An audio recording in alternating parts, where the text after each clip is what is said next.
Hates B R educator.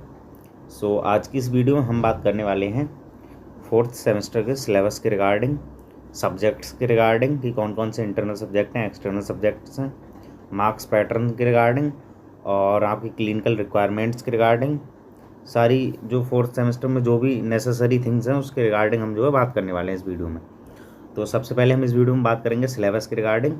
ठीक है, video में लास्ट तक आप लोग बने रहिए, सारी चीज़ें आपकी जो फोर्थ सेमेस्टर के जो भी डॉट्स हैं वो सभी क्लियर कर दूंगा। तो सबसे पहले हम सिलेबस की बात कर लेते हैं यहाँ पर। तो सिलेबस फार्मा सेकंड का मैं आपको इसमें बताऊंगा और पैथो एंड जेनेटिक्स का बताऊंगा, patho second and genetics, adult health nursing second, professionalism. ठीक है, ये आपके सब्जेक्ट हैं फोर्थ सेमेस्टर के, इनके मार्किंग पैटर्न के बारे में भी बताऊंगा आगे।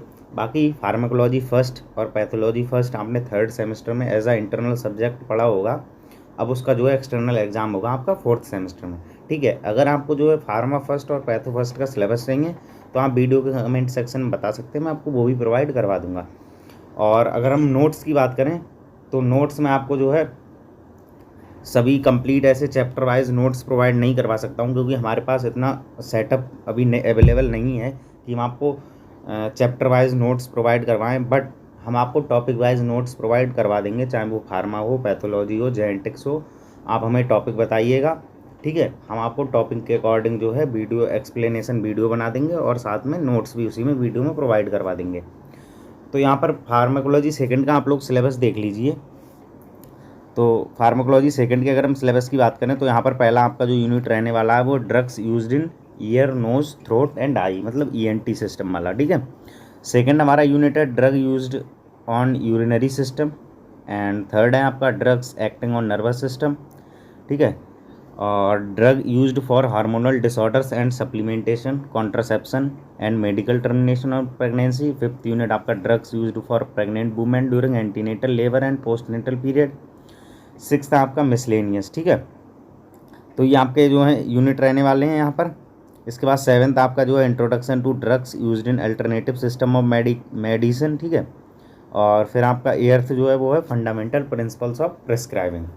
तो ये आपका जो है फार्मा सेकंड का सिलेबस है। और मैं आपको एक चीज़ क्लियर कर दूं, आपका जो भी अटल एग्ज़ाम बनाती है, मतलब यूनिवर्सिटी एग्ज़ाम, वो आपका सिलेबस के अकॉर्डिंग ही बनता है। ठीक है, प्रीवियस ईयर जो भी क्वेश्चन पेपर हैं वो चैनल पर अवेलेबल है, जब आपके एग्ज़ाम होंगे तब आप जो है उनको यूज़ में ले सकते हैं।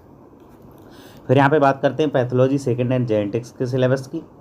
तो यहाँ पर हम देखते हैं पैथोलॉजी, पहला आपका यूनिट है स्पेशल पैथोलॉजी, जिसमें आपकी सिस्टम वाइज है किडनी एंड यूरिनरी ट्रैक्ट। ठीक है, mail genital system, female genital system, breast, central nervous system. और एक सबसे बड़ा कन्फ्यूज़न आता है एग्ज़ाम टाइम पे फोर्थ सेमेस्टर के बच्चों को कि सर पैथोलॉजी लिखनी कैसे होती है। इस बार सबसे बड़ा इशू रहा था ये बच्चों के लिए।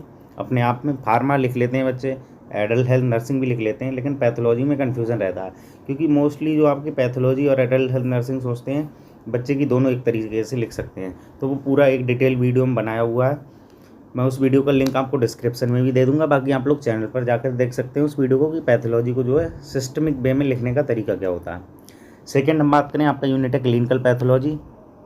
ठीक है, जिसमें आपका मेथड ऑफ CSF एग्जामिनेशन और स्पुटम, ठीक है, वुंड डिस्चार्ज, बाकी आपके microbiology test, analysis of semen, urine analysis, faeces, ठीक है, ये सभी आ जाएंगे। फिर यहाँ पर ये जो है जेनेटिक्स का आ गया आपका। ठीक है, जेनेटिक्स में आपको बता दूं, जेनेटिक्स आपकी जो आती है वो 12 नंबर की पूछी जाती है एग्जाम में। ठीक है, और 25 नंबर की आपकी पैथोलॉजी पूछी जाती है, पैथो फर्स्ट सेकंड मिला के। और आपकी जो बची फार्माकोलॉजी, तो फार्मा फर्स्ट और सेकंड मिला के 38 नंबर की पूछी जाती है। तो यहाँ पर देख लेते हैं जेनेटिक्स का सिलेबस। तो सबसे पहला इंट्रोडक्शन रहेगा जेनेटिक्स का। ठीक है, फिर यहाँ पर maternal, prenatal and genetic influences on development of defects and disease. फिर यहाँ पर आपका जो रहने वाला है genetic testing in neonates and children. ठीक है, genetic condition of adolescents and adults, services related to genetics, ये आपका सिलेबस है। तो इस सिलेबस की PDF ऑलरेडी चैनल पर अवेलेबल है। वीडियो लेट इसलिए बना रहा हूँ क्योंकि टाइम नहीं मिल पाया था, इस वजह से वीडियो नहीं बन पाई थी।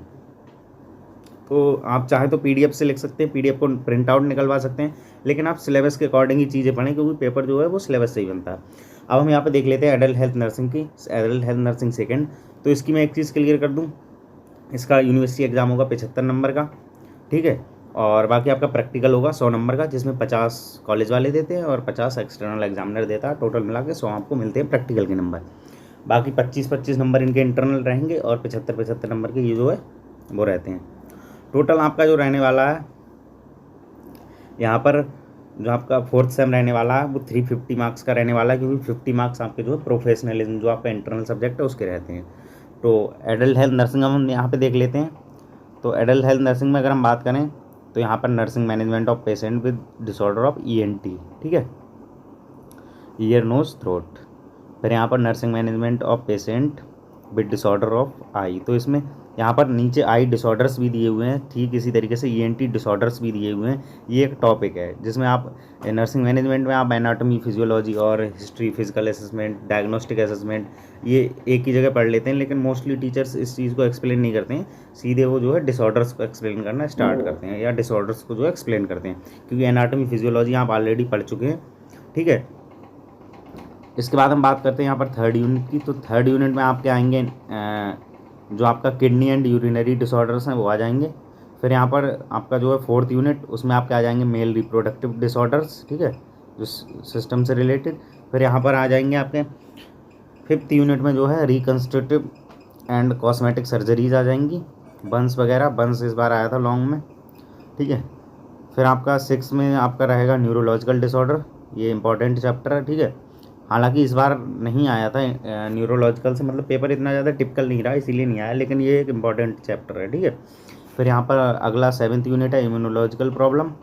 फिर आपका है ऑन्कोलॉजिकल कंडीशन, इसमें से आया था आपका ब्रेस्ट कैंसर, ठीक है, लॉन्ग में आया था इस बार, ये आपको पढ़ लेने हैं। फिर डिजास्टर सिचुएशंस, डिजास्टर भी इंपॉर्टेंट है, डिजास्टर नर्सिंग और टाइप्स ऑफ डिजास्टर, ये सारी चीज़ें अभी से अगर आप क्लियर करके चलेंगे तो आपको क्या एग्ज़ाम टाइम पे जो है प्रॉब्लम ज़्यादा सफ़र करने को नहीं मिलेगी, ठीक है, और अच्छे मार्क्स भी आप इजीली स्कोर कर लेंगे। फिर यहाँ पर nursing care of the elderly patient, ठीक है, ये यूनिट है आपका। फिर आपका ये नेक्स्ट यूनिट है क्रिटिकल केयर यूनिट वाला, ठीक है, patient in critical care unit. फिर आपका जो 12th यूनिट है वो है इंडस्ट्रियल डिसऑर्डर या ऑक्यूपेशनल डिसऑर्डर, इसके अंदर आपको जो भी डिसऑर्डर्स हैं वो देख लेने हैं, ठीक है। फिर यहाँ पर ये तो आपका क्लिनिकल पूरा वो दिया हुआ है प्रोफार्मा। फिर हम इसमें नीचे बात कर लेते हैं आपके प्रोफेशनलिज्म के सिलेबस की। प्रोफेशनलिज्म आपका जो है वो इंटरनल सब्जेक्ट है, ठीक है, प्रोफेशनलिज्म आपका इंटरनल सब्जेक्ट है, उसके 50 नंबर रहते हैं। तो यहाँ पर हम एक बार प्रोफेशनलिज्म का भी सिलेबस देख लेते हैं। ये अभी आपका एडल्ट हेल्थ नर्सिंग ही चल रहा है, ये आपका देख लीजिए प्रोफेशनलिज्म आ गया, ठीक है। तो प्रोफेशनलिज्म आपका इंटरनल सब्जेक्ट है, 50 नंबर का रहता है। और यहाँ पर इसका सिलेबस देख लीजिए, प्रोफेशन, प्रोफेशनलिज्म, फिर आपका पर्सनल कंडक्ट, ये एक यूनिट चल रहा है आपका, रेगुलेटरी बॉडीज, इसमें INC, SNAI, TNAI, ये सारी चीज़ें आप पढ़ेंगे, प्रोफेशनल वैल्यूज़ वगैरह, ठीक है, एथिक्स एंड बायो एथिक्स, और आपका आ गया है इसमें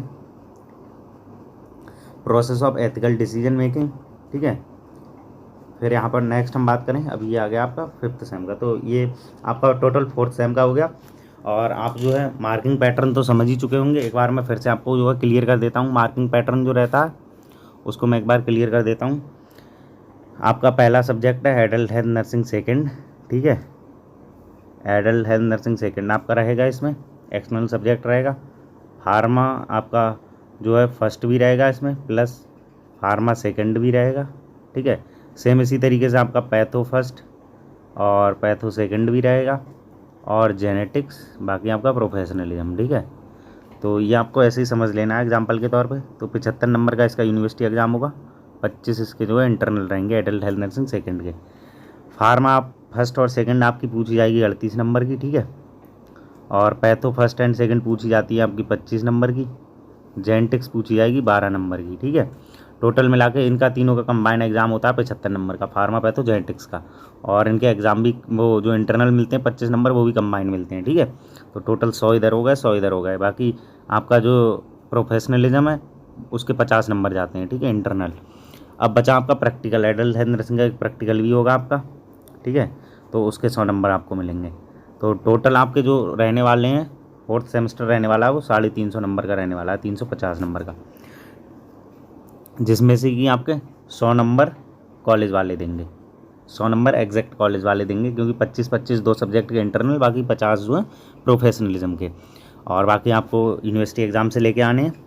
तो इसी के अकॉर्डिंग आपको जो है अभी से प्रिपरेशन करके चलनी है। अगर आप अभी से प्रिपरेशन करके चलते हैं तो एग्ज़ाम टाइम पे आपको जो है प्रॉब्लम सब मतलब ज़्यादा सफ़र करने को नहीं मिलेगा।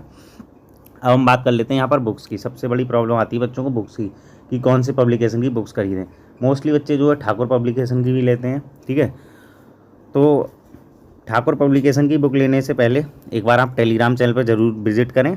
तो वहाँ पर जो भी बुक्स अवेलेबल हैं, हालांकि कंप्लीट बुक नहीं है, जितनी भी अवेलेबल हैं, मतलब वहाँ पे आपको लिंक मिलेगी, लिंक पे क्लिक करना है, ठाकुर पब्लिकेशन की बुक की PDF आपके सामने खुल जाएगी। तो उस पर आपको बुक देख लेनी है, और कंप्लीट बुक देखने को नहीं मिलेगी। अगर आपको बुक ठीक लगती है अपने अकॉर्डिंग तो आप उसे परचेज़ करें तभी, ठीक है।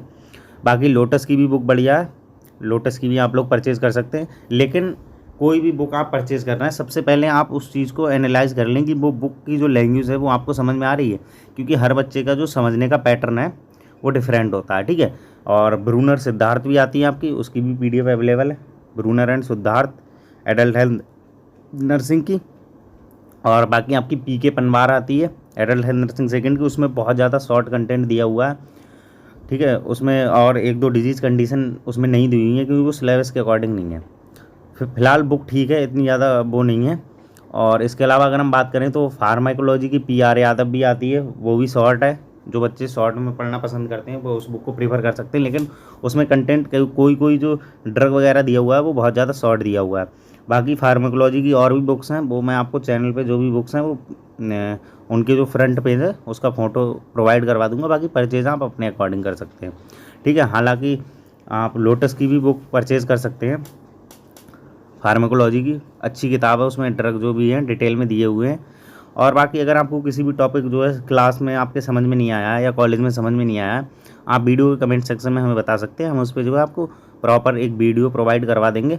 और वो अभी से आप लोग हमें बताते हुए चलें जो भी टॉपिक है, क्योंकि एग्ज़ाम टाइम पे क्या है एकदम बर्डन हो जाता है बच्चों के ऊपर, और वो जो बच्चे हैं कई सारे टॉपिक कमेंट कर देते हैं, तो हम भी इतनी प्रॉपर वीडियो जो है प्रोवाइड नहीं करवा पाते हैं। तो इसीलिए अभी से जो आप तैयारी करके चलेंगे तो सब कुछ बेटर रहेगा। तो आई होप कि आपको 4th सेमेस्टर के जो भी कन्फ्यूज़न है बुक्स और मार्किंग पैटर्न के रिगार्डिंग, सिलेबस के रिगार्डिंग, वो सारी चीज़ें समझ में आ गई होंगी। अब हम बात कर लेते हैं, अगर कोई बच्चा 4th सेम में फेल हो जाता है तब क्या होगा। तो अगर आप 4th सेम में फेल होते हैं तो आप जो है 5th सेम के एग्ज़ाम नहीं दे पाएंगे, ठीक है। तो इसीलिए 4th सेम में पास होना ज़रूरी है। तो अभी से तैयारी करके चलें, जिससे कि जो भी आपका कॉलेज है, जिस कॉलेज से भी आप आएँ, वहाँ का रिजल्ट अगर 100% रहेगा तो अच्छा रहेगा, क्योंकि सभी बच्चे जो है 5th सेम के एग्ज़ाम को अपीयर कर सकें, क्योंकि ये INC का रूल है और इसे यूनिवर्सिटी भी फॉलो करती है, क्योंकि 5th सेम पे जो है ब्रेक लिया जाता है, ठीक है। एक 5th पे रहता है, एक आपका 7th पे रहता है। तो इसीलिए 4th सेम में सभी बच्चे अच्छे से पास हों और अभी से जो है तैयारी करते हुए चलें। बाकी अगर आपको कुछ भी पूछना तो डिस्क्रिप्शन में टेलीग्राम चैनल का लिंक है, उसे ज्वाइन करें, वहाँ पर पूछें। बाकी वीडियो के कमेंट सेक्शन में कमेंट कर सकते हैं।